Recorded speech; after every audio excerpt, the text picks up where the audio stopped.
don't forget to subscribe and help the channel get to 150k subs.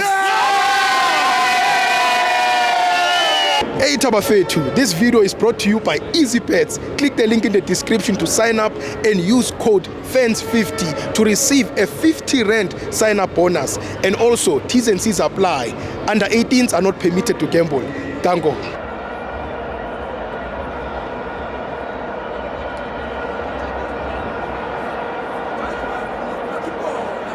Welcome to Amavenzo TV. It's the Petro Premiership. Orlando Pirates 2, Kaizer Chiefs 1. I'm joined by Umfana Semnambiti.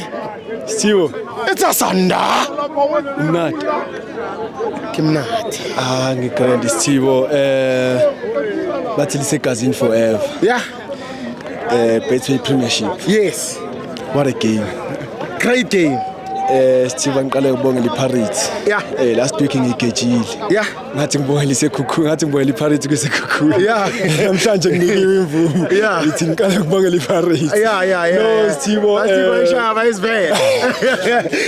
Yeah, Stiwo no ngiqale ngokuthi no what a game especially mawuqala mathatha ukubheka ngifela nje ngene kuyona ngaphandle komosha isikhathi mawubheka kule game unabuyeza kule game ucabanga ukuthi no it's Orlando Pirates. Yeah.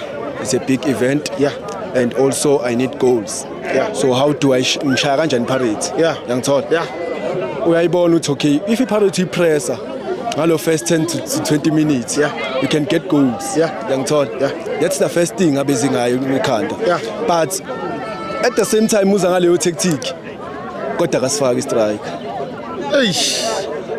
It's a major question. Why? Ungitshela ukuthi uzoyipress iPirates. Phela awusho ukuthi banqala igame uzidefend. Yabo. You understand if you say uzodlala mhlambe a mid block or a low block. Yeah. If you don't introduce a striker it's fine. Yes. Because usayibuka team. Yeah. But once mase usiqala usufuna uku-attacker, you introduce a striker. Yes. But then uqala igame ya-attacker, he even scores a goal. Okay. Yeah. We proceed the game without a strike. Yeah. He creates chances. Yeah. But may create some chances, the chances are created in a winger. Yeah. And the winger is not a guarantee with every time they score a goal. Yeah. It's a striker when they score a goal. Yeah. The winger imsebenzi wawo unikeza wona which is either you assist, yeah, or if you get a chance then you can score a goal. Yeah. So you can't say if a winger ikora goal bese uxeka yona uthi wena bungakorengana. Yeah. So irresponsibility ukuthi umuntu okora ama goal ini strike, yeah, a finisher. Yeah. Unama strikers awekho injured. Yeah. Morris usebhenchini, yeah, uDuplessis usebhenchini. Yeah. Okay. One thing engifuna ukubuya kuyena ngiqala iPirates before ngeKaizer Chiefs. iPirates started the game slow.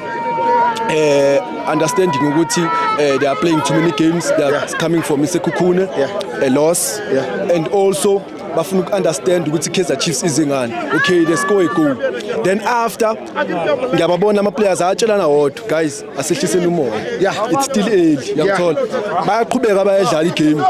Bayaqhubeka bayapressa. If ubheka ukuthi Kaizer Chiefs they wanted to press ama midfielder, bheka Umbatha all the time ethi uqhubha ibhola ethi uyaphambili akakhoni. Every time their players afuna ukumpress la ngaphakathi. Yini into emshayile? Imshaye ngokuthi unabi, imshaye ngokuthi uJose Rivelo lento la midfield udlala ngeback 5. Yangithola. Mayidlala ngeback 5 usho ukuthi une2 la ngaphakathi. Then bese bakhona lamajisa bedlala njengamamezala which is unkotha kanye nomfukeni la in front of le back 2. Bheka i-system eKaizer Chiefs bedlala i4-2-3-1. Le 4-2-3-1 yona inama players angaki? Inama players ayi3 adlala asondelana umdu every time ujoina le 2 le edlala la which is uNgcobo naye uSifundimati. Why ajoina lamajisa ayi2 akanayo i6. So every time these guys must support each other. Yangithola. So that is why in the midfield bethola ibhola too much bekwazi ukwenza those tackles especially in the first 45 minutes. Yeah. Because of tactic Orlando Pirates they allow uMakaula and also noMbatha kube yibona ama players operate kulama areas while umfuke ngahlaya lapha ngaphambili elinda ama ball. Yes, he was playing as a mezala as I am saying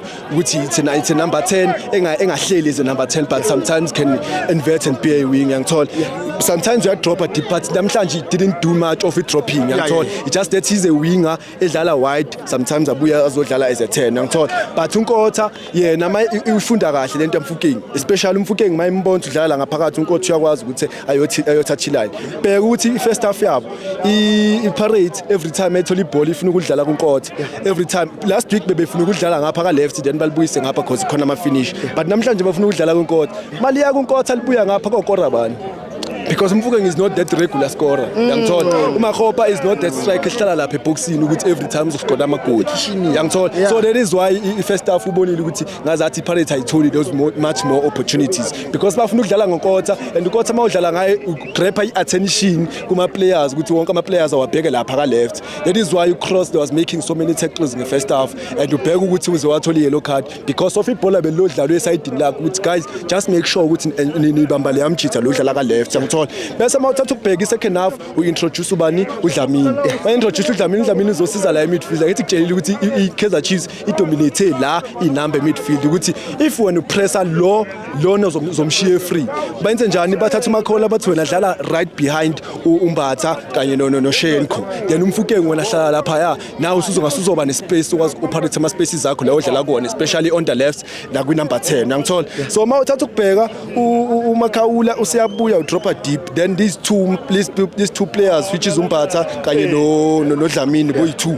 sebeyakwazi ukuthi ba operate kulama spaces lawa abe bevalele wona eqaleni even uMbashange 1v1 I think ayeke second half itackle ngibone ibanzima for uMbatha ile yayisha against umdu but others abe clean if ubheka ke that is where they get the possession and mabethola possession ngapha ka right sebeshiya ubani sebeshiya lo muntu lo obesekuqaleni abe bemiyekile bemnikeza amabhola uyishiza uNkotha eqaleni ngijishila athi uNkotha bebemnika amabhola but this time sebeyamiyeka uNkotha bathatha attention bayigrepha ngapha kulama chitha bomfukeni then every time akudlala ibhola ngapha that is why bekunama 1v1 kwi second half amaningi which was made by Billy Cross and even uLokhuzana uNkotha because of uCross benoNkotha bese bebhekana boyi2 like bese kuselebona boyi2 all the time ukuthi athola ne 1v1 ka Billy Cross but ke mangibheka kule game lena I think uJose Rivera read the game very well and wakwazi ukubona ukuthi I think unabi nayo ishaywe lento ukuthi angakwazi ukumanage igame.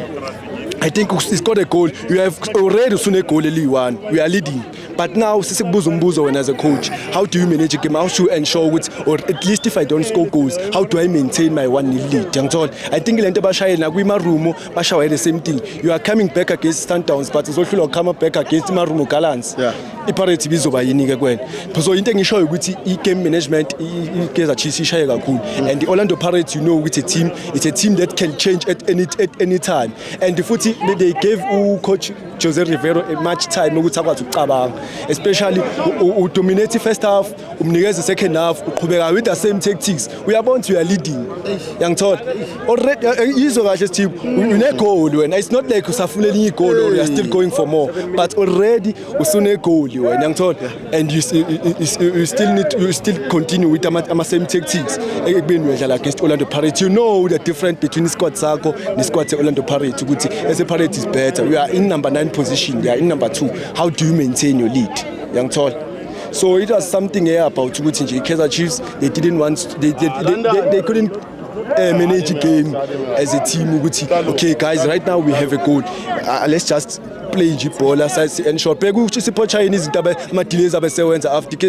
Orlando Pirates leader 2-1 athatha ibhola lalena lo laphansi mengena ibhola emidfield ijike lo shawe emuva qale maphansi angithola so every time like besebewazi bayakwazi umanage game like bakwazi ukuyifunda this thing but ke I think mangibheka Sithibo Orlando Pirates they did very well by wenza le comeback man of the nje nikuMakhawula mfethu shaf top